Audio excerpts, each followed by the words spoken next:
It's a very interesting story. ఇదెంతో ఆసక్తికరమైన కథ. Story of a woman who was not an Israelite. ఇశ్రాయేలునకు సంబంధించని ఒక స్త్రీ గురించిన కథ ఇది. Ruth was a Moabitess. Ruth ఒక మోయాబీరాలు. And we could say the subject of this book is God's sovereign choice. దేవుని సార్వభౌమాధికారమైన ఎంపిక అని ఈ పుస్తకమునకు శీర్షిక మనం పెట్టవచ్చు. And here we read of a woman who was completely outside the stream of God's chosen people. దేవుడు ఎన్నుకున్న ప్రజలకు పూర్తిగా బయట ఉన్న ఒక స్త్రీ ఈమె. Being chosen by God to become one of the ancestors of the Lord Jesus Christ. యేసుక్రీస్తు ప్రభు యొక్క ఒకానొక పూర్వీకురాలుగా దేవుడు ఈమెను ఎన్నుకున్నాడు. She became the great grandmother of David. ఆమె దావీదుకు తాతమ్మ. See in the last verses of this book. ఈ పుస్తకంలోని చివరి వచనములు మనం చూసినట్లయితే Boaz married Ruth. బోయజు రూతును వివాహం చేసుకున్నాడు. In this book. ఈ పుస్తకంలో. And Boaz's son, chapter 4 verse 21 was Obed. Boaz కుమారుడు ఓబేదు 4వ అధ్యాయం 21వ వచనం. His grandson was Jesse. తన మనవడు యెషయి. His great grandson was David. తన ముని మనవడు దావీదు. So Ruth became the great grandmother of David. కాబట్టి రూతు దావీదుకు తాతమ్మగా అయింది. So you see how wonderfully this woman who was completely outside what the Israelites would call a Gentile became an ancestor of. ఇశ్రాయేలీయులు అన్యులుగా పిలిచే ఈమె యేసుక్రీస్తు ప్రభువుకు ఒకానొక పూర్వీకురాలుగా అవటం ఎంతో గొప్ప అద్భుతం. In fact, a number of the women mentioned in the genealogy of Jesus. నిజానికి యేసుక్రీస్తు ప్రభు వంశావళిలో ప్రస్తావించబడిన అనేక మంది స్త్రీలు outside the stream of Israel. వారు ఇశ్రాయేలు వంశావళికి వేరుగా ఉన్నారు. 4 women mentioned in Matthew chapter 1. మత్తయి సువార్త 1వ అధ్యాయంలో 4 స్త్రీల పేర్లు ప్రస్తావించబడ్డాయి. Tamar, who was not a descendant of Abraham. తామారు ఆమె అబ్రహాము యొక్క సంతానం కాదు. Happened to be the daughter-in-law of Judah. ఆమె యూదా యొక్క కోడలిగా అయింది. And then the second woman was Rahab, who was a harlot, again not a descendant of Abraham. రెండవ స్త్రీ రాహాబు, ఆమె ఒక వేశ్య, ఆమె కూడా అబ్రహాం సంతతి కాదు. And the third woman mentioned is Ruth. అక్కడ ప్రస్తావించబడిన మూడవ స్త్రీ Ruth, was also not a descendant of Abraham. ఆమె కూడా అబ్రహాం యొక్క సంతతి కాదు. And the fourth is Bathsheba. నాలుగవ స్త్రీ Bathsheba, who was married to Uriah the Hittite. హిత్తీయుడైన ఊరియాను పెళ్లి చేసుకుంది. He was a Hittite. ఆమె హిత్తీయురాలు, not a descendant of Israel. ఆమె కూడా ఇశ్రాయేలు సంతానం కాదు. So here the women mentioned in, because Bathsheba was not an ancestor. Bathsheba పేరు ఇక్కడ వంశావళిలో లేకపోయినప్పటికీ, but her name is there because Joseph, she was a ancestor of Joseph. కానీ ఆమె యోసేపు వంశావళికి సంబంధించినది. But it's very interesting to see that, because to show that Jesus came to save women and to save Gentiles too. కాబట్టి యేసుక్రీస్తు ప్రభు వారు స్త్రీలను రక్షించడానికి మరియు అన్యులను కూడా రక్షించడానికి వచ్చాడని చూడటం ఎంతో అద్భుతం. Who was this Moab? ఈ మోయాబు ఎవరు? Moab was the son born to Lot. He committed adultery with his own daughters. లోతు తన స్వంత కుమార్తెలతో వ్యభిచారం చేసినప్పుడు పుట్టిన కుమారుడే ఈ మోయాబు. And from that comes this woman called Ruth. అందులో నుండే రూతు అనే స్త్రీ వచ్చింది. She is such a God-fearing sister. ఆమెంతో దైవభక్తి కలిగిన సహోదరి. So here is an example of God's sovereign choice. దేవుని యొక్క సార్వభౌమాధికారమైన ఎంపికకు ఈమె మాదిరిగా ఉంది. So the story is about a man, an Israelite, who in the time of famine went to Moab. ఇశ్రాయేలీయుడైన ఒక వ్యక్తి కరువు కాలంలో మోయాబు వెళ్ళాడు. To get a job and to work there. అక్కడ ఏదో ఒక ఉద్యోగం సంపాదించుకుని పనిచేయటానికి. And he died there. అతడు అక్కడ చనిపోయాడు. And his 2 sons married Moabite girls. అతని యొక్క 2 కుమారులు కూడా మోయాబు స్త్రీలను పెళ్లి చేసుకున్నారు. And they also died. వాళ్ళు కూడా చనిపోయారు. And finally, it's just the mother-in-law and these 2 daughters-in-law left. చివరకు అత్త, 2 కోడళ్లే మిగిలారు. And the mother-in-law's name was Naomi. ఆ అత్త పేరు Naomi. 2 daughters-in-law were Ruth and Orpah. ఆ 2 కోడళ్లు రూతు మరియు Orpah. And then she said, well, now I might as well go back to my home country. అప్పుడే ఆమె చెప్పింది, నేను ఇప్పుడు నా స్వదేశమునకు తిరిగి వెళ్తాను. Famine was over in Israel. Israel దేశంలో కరువు తీరిపోయింది. So she told her daughters-in-law, ఆమె తన కోడళ్ళిద్దరికి చెప్పింది, now you are not Israelites, you can go back to your home, I can't do anything more for you. మీరిద్దరూ ఇశ్రాయేలీయులు కాదు, మీకు నేను ఇంతకంటే ఏమీ చేయలేను, మీ ఇళ్లకు మీరు వెళ్లిపోండి. They both said, no, we'll come with you. Verse 10. అప్పుడు వాళ్ళు లేదు లేదు నీతో కూడా మేము వస్తామని చెప్పారు. 10వ వచనం. But Naomi said, how can I give you somebody to marry you now? మిమ్మల్ని పెళ్లి చేసుకోవటానికి నేను ఏ విధంగా ఇవ్వగలను వారిని అని నయోమి చెప్పింది. Even if I go and have a husband, are you going to wait till they grow up, my sons grow up and then you marry them? ఒకవేళ నేను వెళ్లి వేరొకరిని పెళ్లి చేసుకున్నా కూడా నేను కుమారులను కని వారు పెద్ద అయ్యేదాకా మీరు ఉంటారా? Because that was the custom in Israel, that if a man died, his brother should marry the wife. ఇశ్రాయేల్లో ఆచారం ఆ విధంగా ఉండేది. భర్త చనిపోయినట్లయితే అతని తమ్ముడు ఆ స్త్రీని పెళ్లి చేసుకోవాలి. So she said, the hand of the Lord has been against me. కాబట్టి ఆమె చెప్పింది, దేవుని యొక్క హస్తము నాకు విరోధంగా ఉంది. Please go back to your home. దయచేసి మీ ఇంటికి మీరు వెళ్లిపోండి. Her two daughters-in-law wept. ఇద్దరు కోడళ్లు కూడా ఏడ్చారు. And see the difference in verse 14. 14వ వచనంలో వ్యత్యాసం చూడండి. Orpah kissed her mother-in-law, Ruth clung to her. Orpah తన అత్తను ముద్దు పెట్టుకొనెను, రూతు ఆమెను హత్తుకొనెను. And Orpah went back. Orpah తిరిగి వెళ్లిపోయింది. She wanted to get a husband. ఆమె వెళ్లి వేరొక పురుషుడిని పెళ్లి చేసుకుందాం అనుకుంది. And remain as a widow all my life. ఈ విధంగా నేను వెళ్లి నా జీవితం అంతా కూడా విధవరాలుగా నేనుండలేను. Because nobody would marry her. ఎందుకంటే ఆమెను ఇంకెవరు వివాహం చేసుకోరు. To my own land and find a husband. నేను నా స్వదేశమునకు వెళ్లి నేను భర్తను కనుగొంటాను. Ruth, she said, I've got a mother-in-law. I don't want to go back to those old gods. Ruth అనుకుంది, నాకు ఇప్పుడు ఒక అత్త ఉంది, నా పాత దేవతల దగ్గరికి నేను తిరిగి వెళ్లను. Knew that if she went back to Moab, she'd have to start worshipping idols again. ఆమె అనుకుంది, ఆమె మరలా మోయాబు తిరిగి వెళ్లినట్లయితే వెళ్లి విగ్రహారాధన చేయాలి. ఆమె was willing to worship idols in order to get a husband. Orpah మరలా వివాహం చేసుకోవటానికి విగ్రహాలను ఆరాధించడానికి కూడా సిద్ధపడింది. Many people like that today will compromise any extent in order to get the type of husband or wife they want. ఈనాడు కూడా అనేక మంది వారు కోరుకున్న భర్తను కానీ భార్యను కానీ పొందటానికి ఏ విధమైన రాజీ అయినా పడతారు. Idols people worship today are beauty and money. ఈనాడు ప్రజలు ఆరాధించే విగ్రహాలు ఏమిటంటే సౌందర్యము మరియు ధనము. That means if the girl is not very spiritual, it doesn't matter if she's good looking. ఆమె ఆత్మీయంగా లేకపోయినా చూడటానికి అందంగా ఉంటే చాలు. If the boy is not very spiritual, it doesn't matter. He's got a good job. He's got a nice salary. ఆ అబ్బాయి ఆత్మీయంగా లేకపోయినా సరే మంచి ఉద్యోగం ఉండి పెద్ద జీతం వస్తే చాలు. Those are the idols people worship today. ఈనాడు ప్రజలు ఆరాధించే విగ్రహాలు అవే. That is what Orpah is a picture of. All such believers. Orpah అటువంటి విశ్వాసులందరికీ సూచనగా ఉంది. Seek their own in marriage. వివాహంలో వారికి ఇష్టం వచ్చింది వారు చూసుకుంటూ ఉంటారు. Ruth said no. కానీ రూత్ అయితే కాదని చెప్పింది. I'm willing to be single all my life. నా జీవితం అంతా కూడా నేను ఒంటరిగా ఉండటానికి సిద్ధంగానే ఉన్నాను. I will not worship any idol. కానీ నేను ఏ విగ్రహాన్ని కూడా ఆరాధించను. How many young brothers and sisters are there like that today, like Ruth? ఈనాడు ఎంతమంది యవన సహోదరులు రూత్ వలె ఉన్నారు. She told her mother-in-law, ఆమె తన అత్తతో ఈ విధంగా అనింది, I'll go where you go. నువ్వెక్కడికి వెళ్తే నేను అక్కడికి వస్తాను. People will be my people, your God will be my God. నీ ప్రజలే నా ప్రజలు, నీ దేవుడే నా దేవుడు. And where you die, నీవెక్కడ చనిపోతావో there I'll be buried. నేను కూడా అక్కడే చనిపోయి పాతి పెట్టబడతాను. I want to go back to my idols.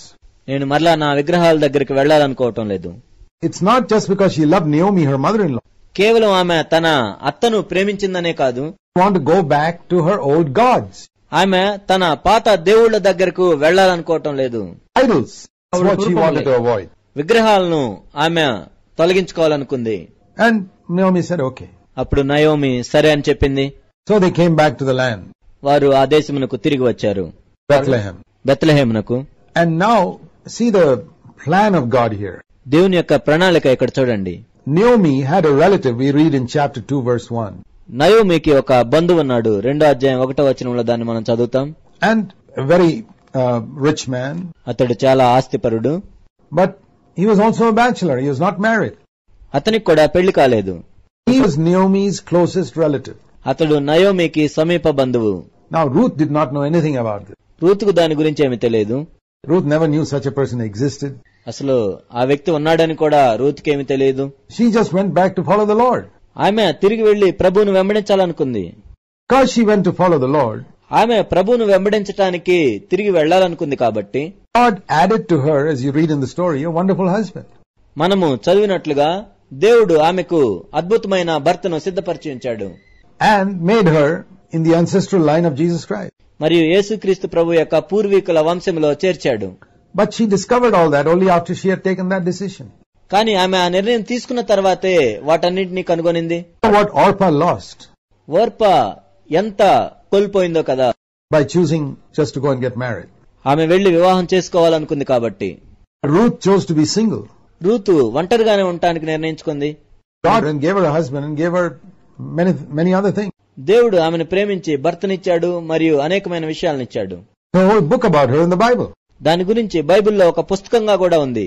The whole world knows about her now for 3,000 years. 3000 సంవత్సరాల క్రితం నుండి సర్వలోకమునకు ఆమె గురించి తెలుసు. Orpah, people know about her only because her name comes in the book of Ruth. కానీ ఓర్ప అయితే కేవలం Ruth గ్రంథంలో ఆమె పేరుంది కాబట్టే తెలుసు. ఇది మనందరికీ ఒక పాఠంగా ఉంది. So Ruth comes and Naomi says to her, Ruth Naomi దగ్గరకు వచ్చి ఆమెతో ఈ విధంగా చెప్తుంది. She's got this relative called Boaz. ఆమెకు బోయజు అనే బంధువు ఉన్నాడని. So Ruth says, let me go and gather I can't work there, but let me gather all the leftover bits of grain from there. Ruth చెప్పింది, నేను అక్కడికి వెళ్లి పని చేయలేను, కానీ అక్కడ మిగిలిపోయిన పరిగెను వేరుకుంటానని చెప్పింది. It says in verse 3, she departed and she was not an employed worker. ఆమె అక్కడ పని చేయటానికి పిలువబడలేదు. No, there was a law in Israel that whatever people, when they glean, whatever is left behind, they shouldn't pick up. ఇశ్రాయేలీయులకు ఒక నియమం ఉంది, వారు ఏదైతే పంటను కోస్తారో మిగిలిన దాన్ని వారు ఏరుకోకూడదు. Ruth knew that, her mother-in-law. రూతుకు ఆ విషయం తెలుసు, తన అత్తగారి దగ్గర నుంచి నేర్చుకుంది. She went behind and picked up all these leftover bits. కాబట్టి ఆమె వెళ్లి పరిగ ఏరుకుంటూ ఉంది. In order to feed her mother-in-law and herself. తనను తన అత్తగారిని పోషించుకోవటానికి. And then Boaz saw this young woman picking up all these bits. ఈ యవనస్తురాలైన స్త్రీ ఈ పరిగ ఏరుకోవటాన్ని బోయజ్ చూశాడు. Who is this? She said, this is the Moabite girl who came with Naomi. ఈమె ఎవరు అని చూసినప్పుడు నయోమితో తిరిగి వచ్చిన మోయాబీరాలైన యవనస్తురాలని తెలిసింది. And Boaz called her. Boaz ఆమెను పిలిచాడు. He said, don't go glean in any other field. You be here. I'll give you enough for your needs. నీవు ఇంకా ఏ పొలంలోనికి వెళ్లి ఏరుకోవాల్సిన అవసరం లేదు, నీకు కావాల్సిందంతా నేను ఇస్తానని చెప్పాడు. And I've told the servants not to touch you. ఆమెను ముట్టుకోవద్దని తన దాసులకు చెప్పాడు. And she was so humble, she fell on her face and said, thank you so much. ఆమె ఎంతో దీనురాలు, సాగిలపడి ధన్యవాదములు అని చెప్పింది. See what attracted Boaz to Ruth in the beginning. బోయజును రూతునందు ప్రారంభంలో ఏమి ఆకర్షించిందో చూడండి. He didn't know whether Ruth was good looking. Ruth బాగా అందంగా ఉందని కూడా ఆయనకు తెలియదు. Certainly know she was a widow. ఆమె విధవరాలని మాత్రం తెలుసు. Young man who's rich and handsome, he's not going to go after a widow. యవనస్తుడు, అందంగా ఉన్నవాడు, ధనవంతుడు ఒక విధవరాలు వెంట వెళ్ళడు. Also a widow who's from some strange Moabite nation. ఆమె కూడా ఒక క్రొత్త మోయాబు దేశం నుండి వచ్చిన స్త్రీ. What attracted Boaz to Ruth was this. కానీ బోయజును రూతునందు ఆకర్షించింది ఇదే. 11. All that you have done for your mother-in-law after death of your husband has been reported to me. నీ పెనిమిటి మరణమైన తర్వాత నీవు నీ అత్తకు చేసిందంతయు నాకు తెలియబడెను. 10వ వచనము. It's amazing how God wants to bring a man and a woman together. దేవుడు స్త్రీ పురుషులను ఒక దగ్గరకు చేర్చడం ఎంతో అద్భుతం. He gives the good information about the one person to the other, so the person will be attracted. ఒక వ్యక్తి ఆకర్షించటానికి ఎదుటి వ్యక్తి గురించి మంచి సమాచారాన్ని తెలియజేయనిస్తాడు. That was not an accident that Boaz heard about all these good reports. Boaz ఆ మంచి సమాచారం అంతా వినటం అకస్మాత్తుగా జరిగింది కాదు. God allowed him to hear it. ఆ వ్యక్తి వినేటట్లు దేవుడే అనుమతించాడు. And Boaz said, may the Lord reward your work. అప్పుడు బోయజ్ చెప్పాడు, నువ్వు చేసిన పనికి దేవుడు ప్రతిఫలం ఇచ్చునుగాక. Because you have come to the God of Israel to seek refuge from him, verse 12. ఎందుకంటే ఇశ్రాయేలీయుల దేవుడైన యెహోవా రెక్కల క్రింద సురక్షితముగా నున్నట్లు నీవు వచ్చితివి. 12వ వచనము. Boaz was God-fearing man and he was attracted to her because this woman chose God. Boaz దేవుని భయం కలిగిన మనుషుడు కాబట్టి ఆమె యందు ఈ విషయంలో ఆయన ఆకర్షితుడయ్యాడు. Knowing that she would not get a husband, she chose God. ఆమెకు భర్త దొరకడని తెలిసినా కూడా దేవుణ్ణి ఆమె ఎన్నుకుంది అని బోయజుకు తెలిసింది. And Boaz told his servants. మరియు బోయజు తన దాసులకు చెప్పాడు. 16, you must purposely leave some extra bits of grain, pick up behind. ఆమె కొరకు పిడికిళ్లు పడవేసి ఆమె ఏరుకున్నట్లు విడిచిపెట్టుడి. 16వ వచనం. See how good he was. ఎంత మంచివాడో కదా Boaz. Picked up all this and took it to her mother-in-law. వాటన్నింటినీ ఆమె ఏరుకొని తన అత్తగారికి ఇచ్చింది. Gave Naomi. నయోమికి ఇచ్చింది. His mother-in-law asked her, where did you glean today? నీవు ఈ రోజు ఎక్కడున్నావని నయోమి అడిగింది. With this man called Boaz. Boaz దగ్గర అని చెప్పింది. And Naomi said, praise the Lord, he's one of our closest relatives. దేవుని నామము స్తుతించబడుగాక, అతడు మనకు సమీప బంధువు. Now, it's possible that Naomi had mentioned Boaz's name before, but it's possible that she hadn't mentioned it also. బహుశా ఇంతకు ముందే బోయాజు పేరు చెప్పి ఉండవచ్చు, లేక చెప్పి ఉండకపోవచ్చు కూడా. She had not mentioned it. కానీ ఒకవేళ ఆమె ప్రస్తావించకపోయినట్లయితే, Amazing leading of God that of all the fields, Ruth should go and land up in Boaz's field. ఇశ్రాయేల్లో ఉన్న పొలములన్నింటినీ విడిచిపెట్టి ఆమె బోయాజు పొలంలోనికే వెళ్లటం దేవుని అద్భుతమైన ప్రణాళిక. It's the leading of God when God circumstantially leads a man and a woman together in marriage. ఇది దేవుని నడిపింపు. ఒక స్త్రీ పురుషులు వివాహం చేసుకోవటానికి దేవుడు అటువంటి పరిస్థితులను సమకూరుస్తాడు. This is a great encouragement for young people who are seeking for partners in their life. వారి జీవితంలో జీవిత భాగస్వాములను వెతికే యవనస్తులకు ఇదెంతో ప్రోత్సాహకరంగా ఉంటుంది. In the book of Ruth, Ruth గ్రంథంలో, honor God, arrange circumstances to bring you to the person He has chosen for you. దేవుణ్ణి నీవు ఘనపరిచినట్లయితే దేవుడు ఎవరినైతే నీ కొరకు ఏర్పరిచాడో అటువంటి వారిని కలుసుకునేటట్లు పరిస్థితులను అనుకూలపరుస్తాడు. After that, Naomi said to Ruth, you go only to this field. నువ్వు కేవలం ఆ పొలంలోనికే వెళ్ళమని నయోమి చెప్పింది. And then after she was gleaning like that, till the end of the harvest, ఆ విధంగా కోత ముగిసే వరకు కూడా ఆమె ఏరుకొనుచూ ఉంది. Naomi began to think, Naomi ఆలోచించడం మొదలుపెట్టింది. I must find some security for you and get you a husband. నేను నీకు ఒక భద్రతను ఏర్పాటు చేయాలి, నీకు భర్తను తీసుకొస్తాను. And Naomi had the hope that Boaz would choose Ruth even though she is a Moabitess. Ruth మోయాబీరాలైనా సరే బోయజు ఆమెను పెళ్లి చేసుకుంటాడనే నమ్మకం నయోమికి ఉంది. Now, Boaz was a God-fearing man. Boaz దేవుని యందు భయభక్తులు కలిగిన వాడు. He knew the law of God. దేవుని యొక్క ధర్మశాస్త్రం ఆయనకు తెలుసు. And I want to read to you one of the laws of God in Deuteronomy 23:3. ద్వితీయోపదేశకాండం 23:3 ఉన్న దేవుని యొక్క న్యాయ విధి మీకు చదివి వినిపిస్తాను నేను. It says, no Moabite shall enter the assembly of the Lord, none of their descendants, even to the 10th generation, shall ever enter the assembly of the Lord. అమ్మోనీయుడే కాని మోయాబీయుడే కాని యెహోవా సమాజంలో చేరకూడదు, వారిలో 10వ తరము వారైనను ఎన్నడూను యెహోవా సమాజంలో చేరకూడదు.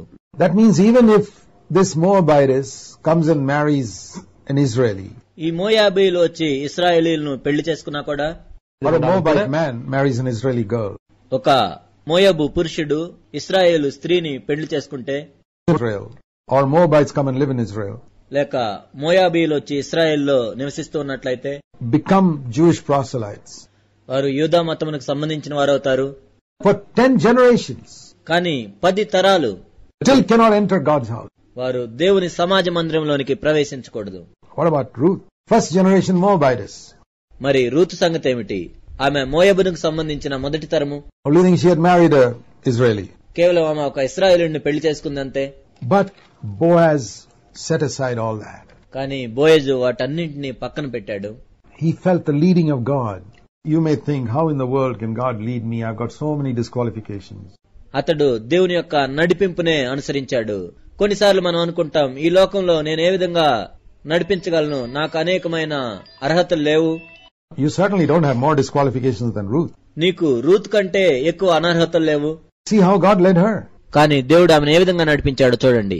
And she went to the threshing floor మరియు ఆమె కళ్ళంలోనికి వెళ్ళింది. and did what her mother told her to do. తన అత్త ఏం చెప్పిందో దాన్ని చేసింది. She said, when you see where Boaz is sleeping, just go near his feet and lie down there. బోయాజు ఎక్కడ నిద్రిస్తుంటే అక్కడికి వెళ్లి అతని కాళ్ళ దగ్గర పడుకోమని చెప్పింది. And so, when Boaz went to lie down after eating and drinking, బోయాజు తిన్న తర్వాత పడుకోటానికి వెళ్ళాడు. she lay down at his feet. ఆమె అతని కాళ్ళ యొద్ద పడుకుంది. In the middle of the night, he suddenly discovered a woman is sleeping at his feet. మధ్యరాత్రిలో ఒక స్త్రీ అతని కాళ్ళ యొద్ద పడుకొని ఉందని అతను చూచాడు. And she told him what her mother-in-law had told her to say. తన అత్తగారు ఏదైతే చెప్పమని చెప్పారో అదే ఆమె చెప్పింది. Said, you're a close relative, please cover me. నీవు నాకు సమీప బంధువుడవు గనుక నీ దాసురాలి మీద నీ కొంగు కప్పుము అని చెప్పింది. That means, please marry me. దాని అర్థం ఏమిటంటే, దయచేసి నన్ను పెళ్లి చేసుకోమని ఆమె అడుగుతుంది. And Boaz was a much older man. బోయాజు ఎక్కువ వయసు కలిగిన వాడు. And he told Ruth, so excited, that you didn't go after one of these young men who are more attractive than I am. ఇది ఎంతో అద్భుతం, నాకంటే యవనస్తులు ఆకర్షణీయంగా కనపడే వారి వెంట నీవు వెళ్లేదు. But you choose an older person like me. వయసులో పెద్దగా ఉన్న నన్ను నీవు ఎన్నుకున్నావు. Don't fear, I'll do for you. భయపడవద్దు, నీవు చెప్పిందంతయు నేను నీకు చేస్తాను. Because chapter 3 verse 11, You are a woman of excellence. ఎందుకంటే 3వ అధ్యాయం 11వ వచనము, నీవు యోగ్యురాలవు. In the months that she was in Israel, ఇశ్రాయేలులో కొన్ని నెలలే ఉన్నా ఆమె ఎంత గొప్ప సాక్ష్యం కలిగిందో కదా. he was an upright man. అతడు యథార్థవంతుడు. There's a closer relative than me. అయితే నీకు నాకంటే సమీపమైన బంధువుడు ఒకడున్నాడు. So it will be unrighteous if I choose to marry you first. మొట్టమొదట నేను నిన్ను వివాహం చేసుకోవాలనుకుంటే అది అవినీతి అవుతుంది. Let me find out from him, whether he will fulfill this law. అతడు ఈ బంధువుని ధర్మము జరిగిస్తాడో లేదో మొట్టమొదటి నేను అతన్ని కనుక్కుంటాను. And then he gave her some grain and she went back to her mother-in-law. ఆ తర్వాత ఆయన కొంచెం ఎవలను ఆమెకిచ్చాడు, ఆమె తీసుకుని వెళ్ళింది. Then Boaz went up in chapter 4 to this other relative. ఆ తర్వాత 4వ అధ్యాయంలో బోయజు వేరొక బంధువుని దగ్గరికి వెళ్ళాడు. And said, will you redeem Naomi's land and marry her daughter-in-law? నీవు నయోమి భూమిని విడిపించి తన కోడలైన రూతును పెళ్లి చేసుకుందువా అని అడిగాడు. That man was willing to redeem the land, but when he heard about the Moabitess daughter-in-law, he said, no, then I can't do it. ఆ వ్యక్తి ఆ భూమిని విడిపించడానికైతే సిద్ధంగానే ఉన్నాడు, కానీ మోయాబీరాలైన తన కోడల్ని వివాహం చేసుకోవాలనేసరికి కుదరదని చెప్పాడు. That was the real reason. He said no. లేదు అని చెప్పడానికి అది నిజమైన కారణము. So Boaz made him acknowledge that in the presence of the elders. పెద్దలందరి సమక్షంలో ఆ విషయాన్ని అతడి చేత చెప్పించాడు Boaz. He said, okay, I bought Naomi's land and I've acquired Ruth to be my wife. సరే, నయోమి పొలమును నేను కొంటాను మరియు తన కోడలైన రూతు నేను వివాహం చేసుకుంటానని చెప్పాడు. So Boaz married Ruth. ఆ విధంగా బోయజు రూతును వివాహం చేసుకున్నాడు. Now here is a picture also of Jesus Christ and us. ఇది యేసుక్రీస్తు ప్రభువుకు మరియు మనకున్న సంబంధానికి సాదృశ్యంగా ఉంది. We are also like Ruth, a Moabitess, not part of the chosen race, outside the fold. మనం కూడా రూతు వలె మోయాబీలముగా ఎన్నుకోబడిన వంశమునకు దూరంగా మందకు వెలుపల ఉన్నాం. And we need somebody to redeem us. కాబట్టి మనల్ని కూడా విడిపించడానికి ఒకరు అవసరము. Just like Ruth needed to be redeemed. Ruth ఏ విధంగా విడిపించవలసి ఉన్నదో. Was that only a relative can redeem you. ధర్మశాస్త్రంలో ఏముందంటే కేవలం బంధువులు మాత్రమే విడిపించాలి. We don't have any relative to redeem us. కానీ మనల్ని విడిపించడానికి మనకు ఎటువంటి బంధువులు లేరు. We were sinners, lost. మనం పాపులము, నశించిపోయాము. So Jesus became like us. కాబట్టి యేసుక్రీస్తు ప్రభు మనవలే అయ్యాడు. He became our relative. ఆయన మన బంధువు అయ్యాడు. In order to become our redeemer. మన విమోచకుడుగా అవటానికి. That's the picture here. అదే ఇక్కడున్న దృశ్యము. Like a poor, helpless, strange woman like Ruth. మనము రూతు వలె బేదలముగా, నిస్సహాయలముగా, క్రొత్తవారిగా ఉన్నాం. From a nation that's lived in sin. పాపంలో జీవించిన దేశము నుండి.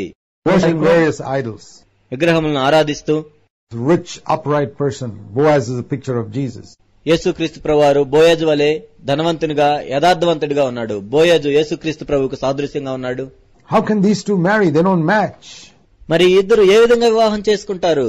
ఏ విషయంలోనూ ఇద్దరు సరితోగరు. Boaz is so kind. Boaz ఎంతో కనికరం గలవాడు. It's like a very rich prince marrying a slave girl. ఇది ఎలా ఉంటుందంటే ఎంతో ధనవంతుడైన రాజకుమారుడు ఒక బానిసగా ఉన్న స్త్రీని వివాహం చేసుకున్నట్లుగా ఉంది. Beautiful picture of Christ marrying the church. క్రీస్తు సంఘమును పెండ్లి చేసుకున్నాడు అంటానికి ఇది ఎంతో గొప్ప సాదృశ్యం. 2 or 3 pictures like this in the Old Testament. పాత నిబంధనలో ఇలా 2-3 సాదృశ్యాలున్నాయి. Isaac and Rebekah. ఇస్సాకు మరియు Rebekah. The other is here Ruth and Boaz. మరొకటి ఇక్కడ రూతు మరియు Boaz. And the other is in the Song of Solomon. మరొకటి పరమగీతంలో ఉంది. So it's also a picture of how God brings people together in marriage. దేవుడు ఇద్దరిని వివాహంలో ఏ విధంగా జతపరుస్తాడు అన్నదానికి కూడా ఇది సాదృశ్యంగా ఉంది. If a young girl honors God, whatever her background, God will give her a good husband. ఒక యవనస్తురాలు దేవుణ్ణి గణపరిచినట్లయితే ఆమె పరిస్థితి ఏదైనా సరే ఆమెకు దేవుడు మంచి భర్తనిస్తాడు. If she's a young widow. ఆమె ఒక యవనస్తురాలైనా విధవరాలైనా సరే. Even if he's from an idol worshipping background. ఆమె విగ్రహారాధన చేసే కుటుంబంలో నుండి వచ్చినా కూడా. An amazing story. ఇదంతా అద్భుతమైన కథ. So many people often say, well, I am from a non-Christian background. People from Christian backgrounds won't marry me. అనేకసార్లు అనేక మంది చెప్తూ ఉంటారు, నేను క్రైస్తవేతర కుటుంబం నుండి వచ్చాను, ఈ క్రైస్తవుల కుటుంబంలో వాళ్లను పెళ్లి చేసుకోరు. And so who will be there for me? కాబట్టి నా కొరకు ఎవరున్నారు? I'll tell you, sister, honor God. సహోదరి, నేను చెప్తున్నాను, దేవుణ్ణి ఘనపరచు. Read the book of Ruth and see what God did for Ruth, He can do for you. Ruth గ్రంథమును చదువు. రూతుకు దేవుడు ఏదైతే చేశాడో దాన్ని నీకు కూడా చేయగలడు. So this is also, as I said, a picture of Jesus becoming our Redeemer by becoming our relative. యేసుక్రీస్తు ప్రభు మనకు బంధువుడయి మనకు ఏ విధంగా విమోచకుడయ్యాడు అన్న దానికి ఇది సాదృశ్యంగా ఉంది. And when Boaz goes to the other person, బోయాజు వేరే బంధువు దగ్గరికి వెళ్ళినప్పుడు called Elimelech, and Elimelech could not redeem Ruth. ఎలీమెలెక్, కానీ ఎలీమెలకు రూతును విడిపించలేకపోయాడు. This is a picture of the law not being able to redeem us. ధర్మశాస్త్రం మనల్ని విడిపించలేదు అన్నదానికి ఇది సాదృశ్యంగా ఉంది. Can't redeem it. ధర్మశాస్త్రం చెప్తుంది నేను నిన్ను విడిపించలేనని. Malak in Ruth 4:6. Ruth 4:6. Jesus comes and says, okay, I'll redeem. యేసుక్రీస్తు ప్రభు వచ్చి నేను నిన్ను పెళ్లి చేసుకుంటానని చెప్తాడు. Marry her. మరియు ఆమె నేను పెళ్లి చేసుకుంటానని చెప్తాడు. Beautiful story. ఎంతో అద్భుతమైన కథ. And then God blesses Ruth and she gets a child. ఆ తర్వాత దేవుడు రూతును ఆశీర్వదించినప్పుడు ఆమెకు ఒక కుమారుడు పుట్టాడు. Comes through her, which finally one of her descendants become king of Israel. ఆమె సంతతిలో నుండి వచ్చిన వారు చివరికి ఒకరు ఇశ్రాయేలుకు రాజు కూడా అయ్యారు. David. దావీదు దేవుని యొక్క హృదయానుసారుడు. Jesus was born through that line. యేసుక్రీస్తు ప్రభువారు ఆ వంశావళిలోనే జన్మించారు. Amazing story of God's sovereign choice. దేవుని యొక్క సార్వభౌమాధికారమైన ఎంపిక ఎంత గొప్ప అద్భుతమైన కథ కదా ఇది. How He has chosen you and me. ఆ విధంగానే ఆయన నిన్ను నన్ను ఎన్నుకున్నాడు. God bless you. దేవుడు మిమ్మల్ని దీవించును గాక. Amen. ఆమేన్.